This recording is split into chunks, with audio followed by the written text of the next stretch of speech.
Em uma categoria tão complexa quanto a Fórmula 1, todo e qualquer detalhe é essencial para garantir a vitória. Para vencer o campeonato, as equipes precisam de uma união perfeita entre máquina, piloto e time. Nos carros, os motores precisam ter uma série de qualidades além da potência pura. Na história da Fórmula 1, alguns desses equipamentos se destacaram, seja pelo poder quanto pelo uso. Esse é o top 5 de motores mais importantes a serem utilizados na Fórmula 1.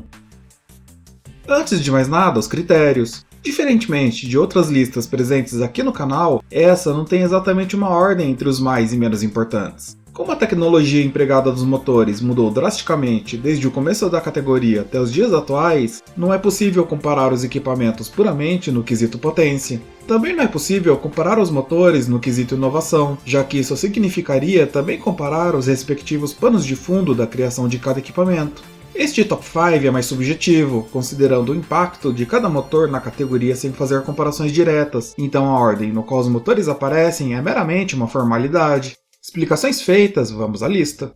Ocupando o quinto lugar, um motor bastante recente. Em 2014, a Fórmula 1 começou a implementar uma série de mudanças, começando pelos motores. Deixando os motores V8 de 2.4 litros para trás, a categoria mudou completamente a fórmula do equipamento. Menores, os novos motores V6 a serem utilizados na categoria trouxeram a tecnologia do turbocompressor de volta, após 16 anos de ausência. Além dos turbos, o equipamento também teve o retorno da injeção direta, melhorou o sistema de recuperação de energia cinética, o KERS, e adicionou um segundo sistema de recuperação que era alimentado pelo fluxo do escape. As montadoras logo perceberam que as unidades de potência eram mais caras e complexas, mas inegavelmente mais eficientes. Com cada marca desenvolvendo as suas soluções para melhorar o equipamento, a Mercedes pulou na frente e forneceu às suas equipes o Mercedes PO106A. Considerado como a melhor unidade de potência da nova geração V6 Turbo, o motor de 1.6 litros desenvolvia cerca de 592 cavalos de potência, e com a ativação das unidades de recuperação de energia ganhava outros 160.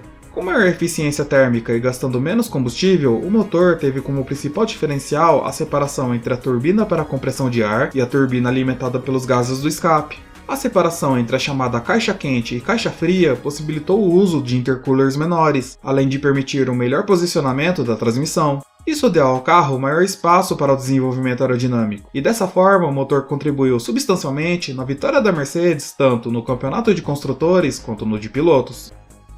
Quando o motor turbo se tornou popular na Fórmula 1 no início dos anos 80, as equipes e montadoras tentaram de tudo para levar a potência e a confiabilidade dos equipamentos ao máximo. Dentre as fabricantes estava a BMW. A montadora entrou na Fórmula 1 em 1982 fornecendo motores inicialmente para a Brabham, e o equipamento era literalmente um canhão de potência. O BMW M12 Turbo contava com 4 cilindros e linha e 1.5 litros de volume. O modelo era baseado no motor M10 produzido em 61 e durante as corridas era capaz de desenvolver entre 730 e 887 cavalos de potência. No qualifying a situação era diferente. Além de utilizar motores próprios para marcar tempos, as equipes aumentavam a pressão do turbo, fazendo o motor entregar cerca de 1.262 cavalos. O número é aproximado. Na verdade, os mecânicos e engenheiros não tinham certeza absoluta da potência máxima. Isso acontecia porque os dinamômetros disponíveis não passavam dos 1.262 cavalos. Segundo o engenheiro Paul Roche, os motores provavelmente alcançavam 1.381 cavalos.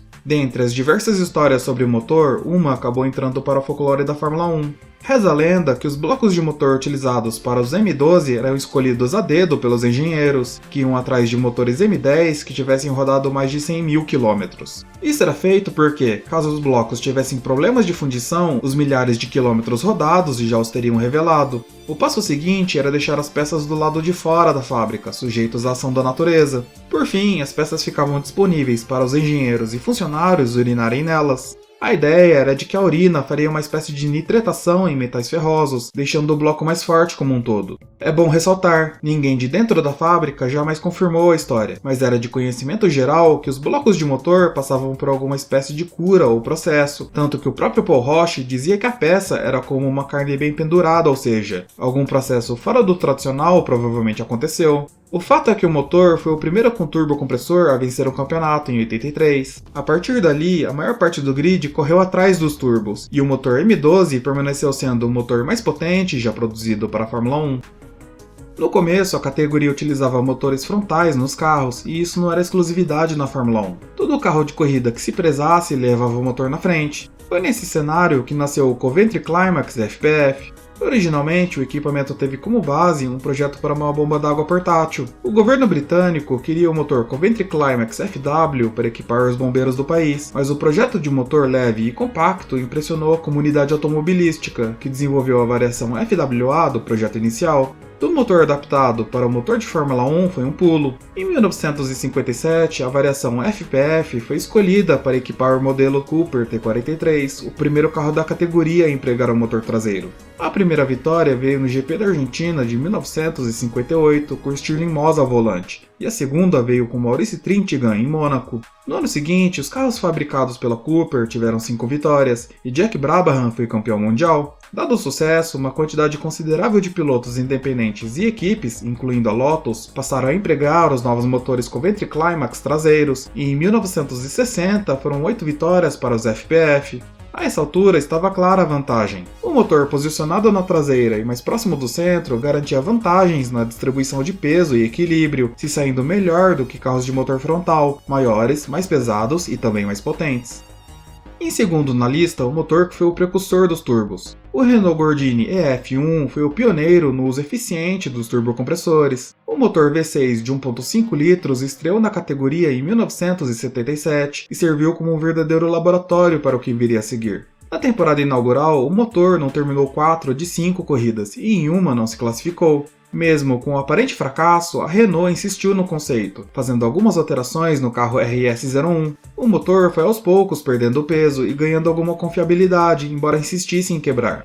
Ao final de 78, o carro equipado com o motor conseguiu seus primeiros pontos, e em 79, a primeira vitória na Fórmula 1 para um carro com motor turbo veio pelas mãos de Jean-Pierre Jabouille. Por ter sido na França, a vitória teve um gostinho especial para a Renault, que finalmente começava a colher frutos. Após mudanças, o que incluiu a troca do turbocompressor Garrett por 2 turbocompressores KKK, o turbo lag diminuiu consideravelmente e a potência aumentou, alcançando cerca de 690 cavalos. Já bem desenvolvido, o motor permitiu à Renault vencer 15 GPs e um vice-campeonato, tanto de construtores quanto de pilotos com Prost.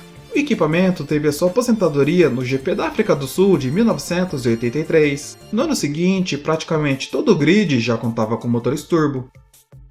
De todos os motores que já foram utilizados na Fórmula 1, nenhum foi tão versátil e tão dominante quanto os Cosworth da FV. O motor foi o mais longevo da categoria, sendo utilizado durante longos 15 anos. Nesse período, o equipamento garantiu 155 vitórias, 10 títulos de construtores e 12 de pilotos. O motor V8 começou a ser desenvolvido no final de 1965, tendo como base o motor FVA de 4 cilindros feito para a Fórmula 2. Entregando 402 cavalos no início de seu uso, o motor equipou os carros da equipe Lotus a partir de 67. O modelo Lotus 49 foi o primeiro a utilizar o equipamento, e logo em sua estreia, Jim Clark venceu. A última vitória, por sua vez, veio pelas mãos de Michele Alboreto no GP de Detroit de 1983. Em 1968, o domínio era tão grande que a Cosworth entrou em acordo com a Lotus para vender o seu equipamento para outras equipes do grid. Por ser barato, simples e comprovadamente eficiente, o motor se tornou rapidamente um sucesso no grid. Dessa forma, as equipes menores tinham a oportunidade de comprar o mesmo motor que as equipes campeãs estavam utilizando, e embora não tivesse a mesma potência de motores maiores, a sua leveza compensava na proporção potência e peso. Além de tudo isso, o DFV conseguia se integrar à estrutura dos carros de uma forma que os motores anteriores não eram capazes. O Lotus 49, primeiro a utilizar o motor, integrava o equipamento à sua própria estrutura, deixando o carro mais leve do que os rivais. Quando foi levado da Fórmula 1 para a IndyCar, o motor recebeu um turbocompressor e dominou a Indy 500 entre os anos de 78 e 87. Depois dos Cosworth, a Fórmula 1 nunca mais foi a mesma. Se você gostou do vídeo e quer mais informações sobre Fórmula 1, Indy, entre outros, inscreva-se no canal. Dúvidas, sugestões ou dicas são sempre bem-vindas, deixe aqui nos comentários. Até a próxima!